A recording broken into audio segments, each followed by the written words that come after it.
défendre M23 il y a au défendre que likanisi ya kosilisa bitumba wana il faut lekana ba congolais bana Congo bafanda basilisa parce que biloko ya kokose kosaka kaka makambo pona mitu ya batu po bino bo renye siko na kati ya crise ba oboma batu eza normal te. M23 mutu ayebi M23 pourquoi kenda ozwaye asala 14 mois awa eza Félix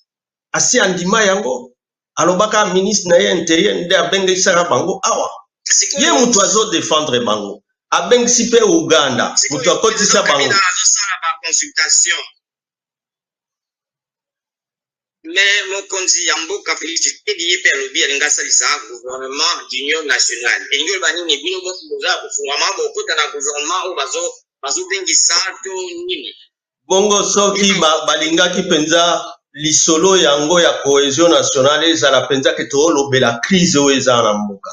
nde baotindela biso ba convocation tout le temps te tozali na ministère intérieur 3 jours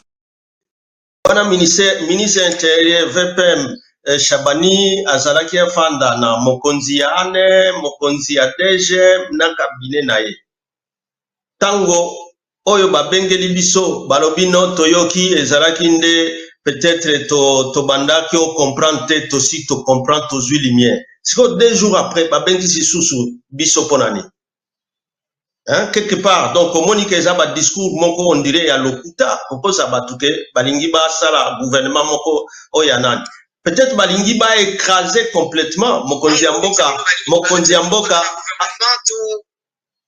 tokokota na makondi gouvernement oyo eza na souci ba changer constitution gouvernement oyo balingi ba changer situation ya STT balingi ba bengana M23 na AFCT balingi ba bengana Uganda te balingi ba bengana memba Rwanda te tokota na gouvernement ndenge wana ndeni ye moko lobaka ngai na ko négocier kana Kagame mais so eza bande ko na ye ba congolais non wana eza nde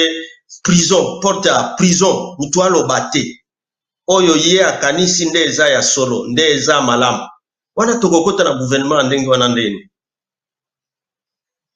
c'est la question qu'on se pose aussi tango donc tango nde mokonzi ya mboka kala Joseph Kabila zeloba makambo bitumba wana ezaka solution te kusisa makambo nyonso te alingi koloba nini bino na bokuzi penza po tosilisa mayele neza nini mayele na ye ezali ke démocratie ezongi sima en réalité crise oyo so eza crise c'est parce que mboka ezangi déjà démocratie et bon ezangi bonne gouvernance faut ko bandana no wana lisolo ya démocratie na mboka il faut bana Congo bafanda parce que tant que toko fandi sa culture oyo ya kosunga ba élection ko bandoleka ndeni culture ya kotia ba structure ya ko défendre ba droits fondamentaux ya batu donc toko bandozwa ka ba bokonzi oyo ezali oyo bazobengisa ba armée ya partout ata ba oboma batu na ba population na ye ba okipete yesu sina ye kaka akangisa munoko nde opposition il faut ko kanga bango il faut ko sala nyoso ya mabe il faut ko bangisa wana sikoyo wana eza susu Kongo na biso te eza démocratie otobundela te eza susu Kongo yo ba Chibangu Kimbangu ba Lumumba ba Mzee ba bundela te matendo mingi mwana mboka Ferdinand Kambere batondo pe edi batondo